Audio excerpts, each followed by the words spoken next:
paper. There you go.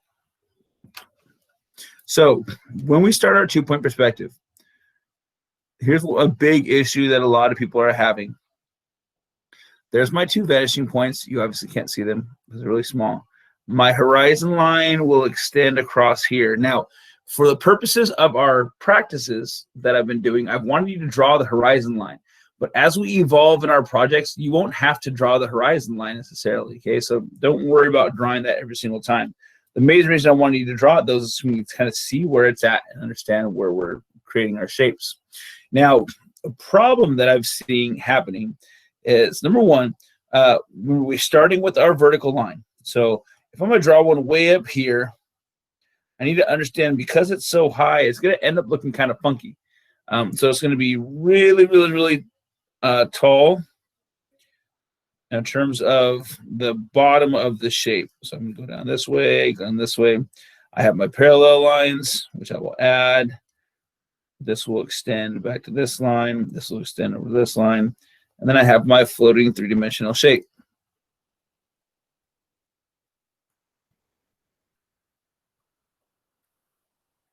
And I just didn't draw the top lines because I don't really need to. Okay, so I have my shape like so. Now, we need to understand this point because a lot of you have made the similar mistake with this next step. A lot of you have gone to your next shape and then made 2 new vanishing points.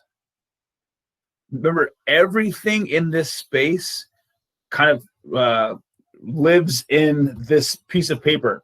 So everything will go back to these 2 vanishing points. So if I do a line over here, this one's going to go up now. Have my parallel lines. Have my other receding lines for the back of the box. Then it ends up going like this. So these 2 shapes are in the same environment. Okay. On your notes, a lot of you were making the second one, and then you ended up putting it down, or putting 2 vanishing points down here, and then creating your shape. They're all within the same place. Okay. The other thing, you need to make sure that everything utilizes the same vanishing points. So when I'm right here and I make a shape like this, vanishing points to the right, vanishing point to the left. Oops. Like so. I'll then put my parallel lines. Remember, they're parallel with this one. Parallel with this one over here. And then now from here, I don't need to draw a line this way because I already have it. So I'm going to draw a line to this other vanishing point. It seems like a number of you are getting to this point and then just saying, oh, it'll look kind of like this, and freehanding something. Make sure we're still following the rules. Okay. And again, I should be using a straight edge, but I only have 2 hands. One hand's holding the camera. So I'm going to go like this.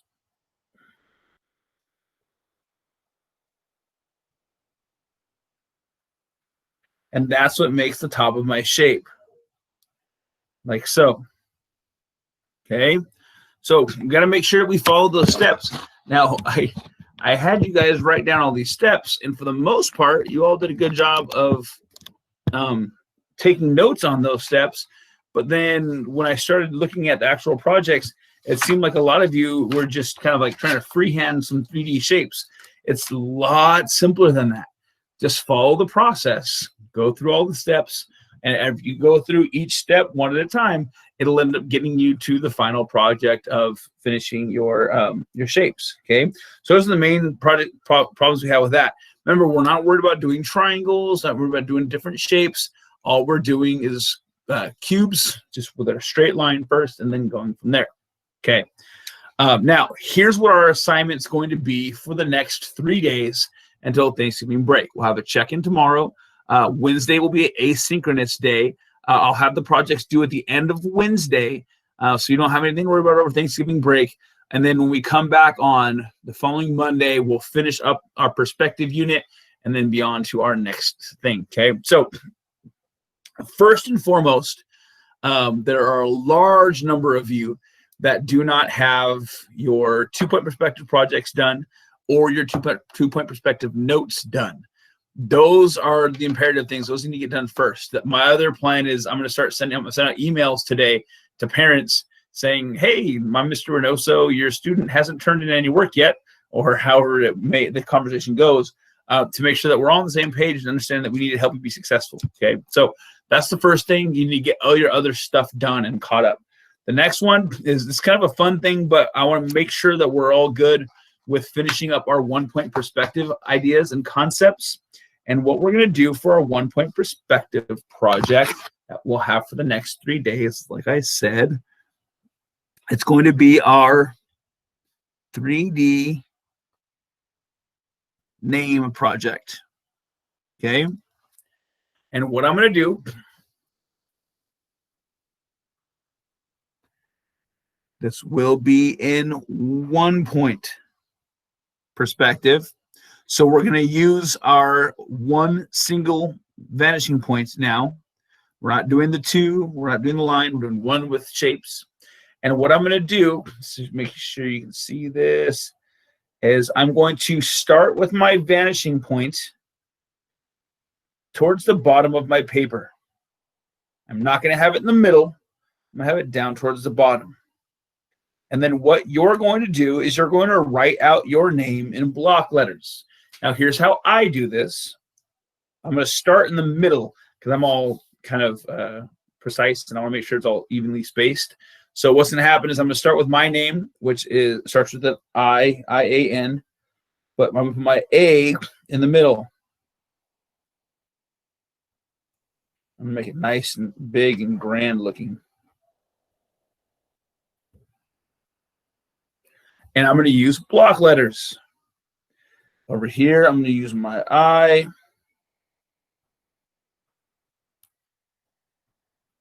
Again, I want you using straight edges. And then I'm going to use my N.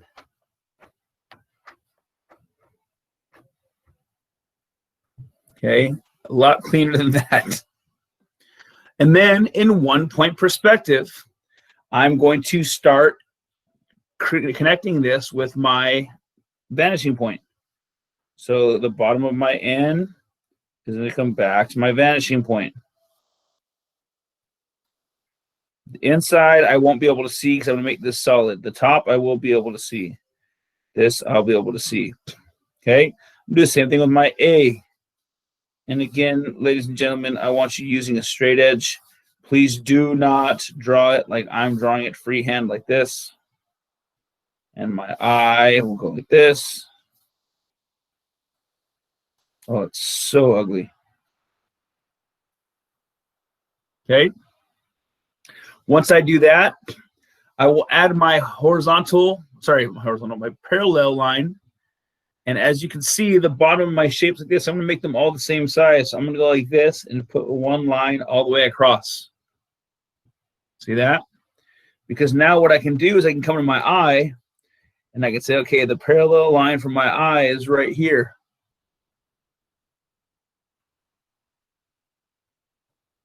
That means my bottom's going to come all the way to here. This one's going to come to here. And that means this top will come to here as well.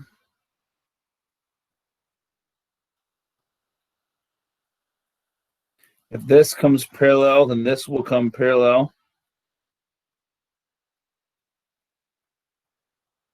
Then I have my 3D eye, dun, dun, dun, like Superman.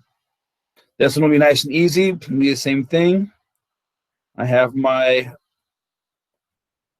parallel line down here. Here's the other bottom of my A.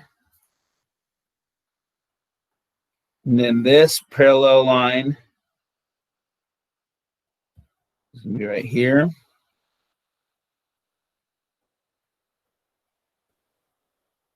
I even have a little one inside here. And then finally my N. My N comes over.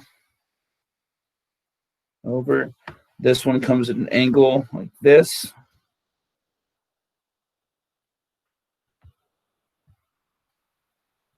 I'm doing is tracing these lines now. This has a right angle, so I'll make this go up.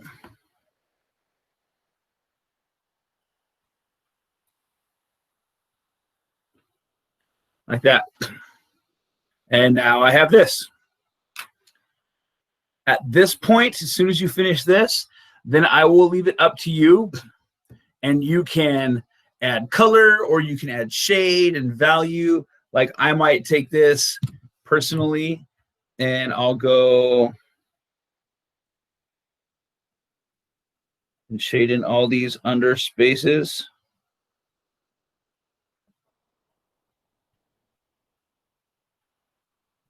All the way back to here. I'm doing this very fast, obviously.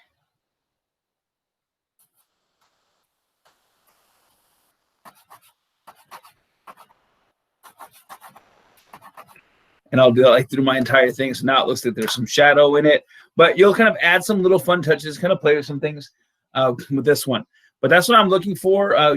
Your first name. Now I understand that we have some Johns and we have some Annabelles, and with both of those, they're one's pretty long, one's pretty short. So I know if you are an Annabelle and you prefer to go Anna instead or something, then that's totally fine. I understand. Also, feel free to add some little fun things. If I feel pretty confident with this concept and I do this and I want to add like, say I want to add like a little flower in here, something like this, I can do that too. And then from my edges, I can go back to my space, and then I have this to that to this. So I can add some kind of fun things into this as well. If I want to add some other little things, make sure all the edges and stuff are going back to that same vanishing point. Okay. Again, it's pretty simple, but I just really want to make sure we understand these concepts before we go forward too much. Okay. So any questions you guys have with that stuff that I just wrote out? O's. Olivia, to answer your question about O's, if I have a circle or an O, here's my vanishing point right here. If I have a circle, I have no corner on it now. So then what this is I take my straight edge and I hold the straight edge out to the edge of my O to out here. So what will happen is my line will come to the edge of my O like this. And then I'll come to and here. And then this curve has to be replicated over here. So if I have an O like that, it's the same concept. I'll go this way. I'll go this way. And then I will curve that same thing right here. Oh, you can't see me. See that? So my O will go like this. Okay. Thank you, Henriette. It'll be Wednesday night. So we'll have a lot of time to work on this. We'll have today, and we'll have pretty much all day tomorrow. You should finish it all day tomorrow. We'll turn it in on Wednesday. And I'll have all the information posted as soon as we jump off today.